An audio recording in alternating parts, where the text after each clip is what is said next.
Hello, അസ്സലാമലൈക്കും. ഇന്നത്തെ പുതിയ വീഡിയോയിലേക്ക് എല്ലാവർക്കും സ്വാഗതം. ഇന്നൊരു കിടിലൻ ഉള്ളി ചമ്മന്തിയുടെ റെസിപ്പി ആയിട്ടാണ് വന്നിരിക്കുന്നത്.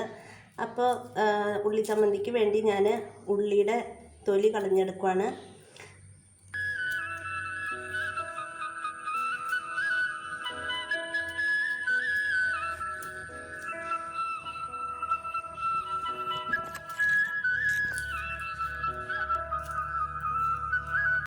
ഉള്ളിയുടെയൊക്കെ തൊലി കളഞ്ഞെടുത്തിട്ടുണ്ട്. ഇനി നമുക്കൊരു ചട്ടി അടുപ്പത്ത് വയ്ക്കുക. ചട്ടിയിലേക്ക് കുറച്ച് വെളിച്ചെണ്ണ, ലേശം വെളിച്ചെണ്ണ മതിയിട്ട് ഒത്തിരി ഒഴിക്കരുത്.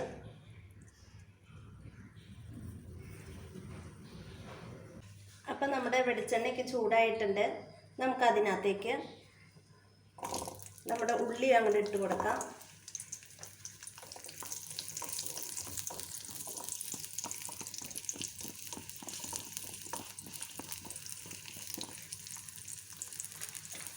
നമ്മുടെ വറ്റൽമുളകും ഇട്ട് കൊടുക്കാം.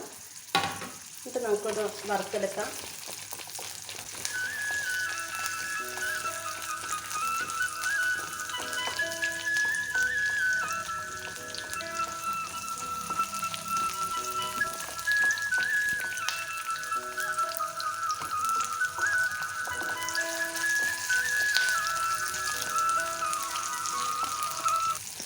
നമ്മുടെ ഉള്ളി മുളകൊക്കെ എണ്ണയിൽ വറുത്തെടുത്തിട്ടുണ്ട്.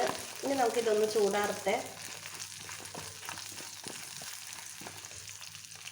മിക്സിയുടെ ജാർ എടുത്തിട്ടുണ്ട്. അപ്പോൾ നമ്മുടെ ഉള്ളിയിലേക്ക് ചൂടാറിയിട്ടുണ്ട്. അപ്പോൾ അത് നമുക്ക് മിക്സിയുടെ ജാറിലേക്ക് ഇട്ട് കൊടുക്കാം.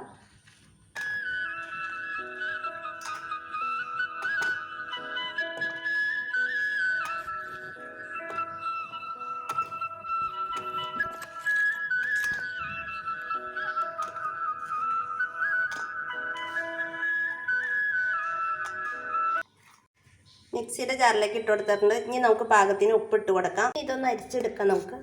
നമ്മൾ അരിച്ചെടുത്തിട്ടുണ്ട്. അത് അരിച്ചത് നമുക്ക് ആ ചട്ടിയിലേക്ക് തന്നെ ഇട്ട് കൊടുക്കാം.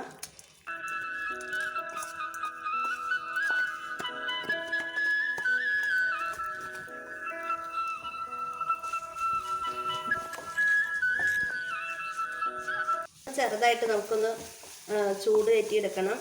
എന്നിട്ട് ഞാൻ പുളിവെള്ളം വെച്ചിട്ടുണ്ട്. ചെറിയ പുളിയുടെ ഇത് ഉണ്ടെടുത്തേക്കുന്നതാണ്. അത് നമുക്ക് ഇതിനകത്തേക്ക് ഒഴിച്ചു കൊടുക്കാം. ആ വെള്ളത്തിലിട്ട് വെച്ചതാട്ടോ.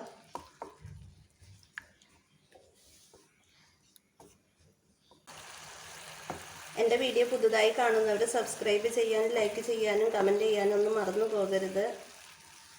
ഇത് നന്നായിട്ട് നമുക്ക് കുറച്ച് വറ്റി വരാനുണ്ട്.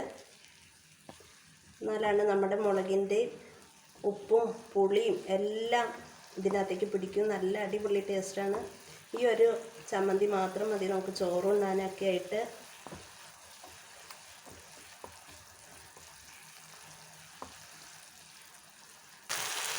അപ്പോൾ നമ്മുടെ ചമ്മന്തി റെഡി ആയിട്ടുണ്ട്. നല്ല അടിപൊളി ചമ്മന്തി ആട്ടോ. നല്ല എരിവുണ്ട്, പുളിയുണ്ട്, ഉപ്പും പാകത്തിന് ഒക്കെ ആയിട്ട് നല്ല അടിപൊളി ചമ്മന്തിയാണ്. ഈ ഒരു ചമ്മന്തി ഉണ്ടെങ്കിൽ നമുക്ക് ചോറുണ്ണാൻ, വയറ് നിറച്ച് ചോറുണ്ണാൻ പറ്റും. എല്ലാവർക്കും അറിയാവുന്ന ഒരു ഐറ്റം തന്നെയാണ് ഇതൊക്കെ. അപ്പം നമ്മൾ ഉണ്ടാക്കുന്ന രീതി കാണിച്ച് തന്നെന്ന് മാത്രം.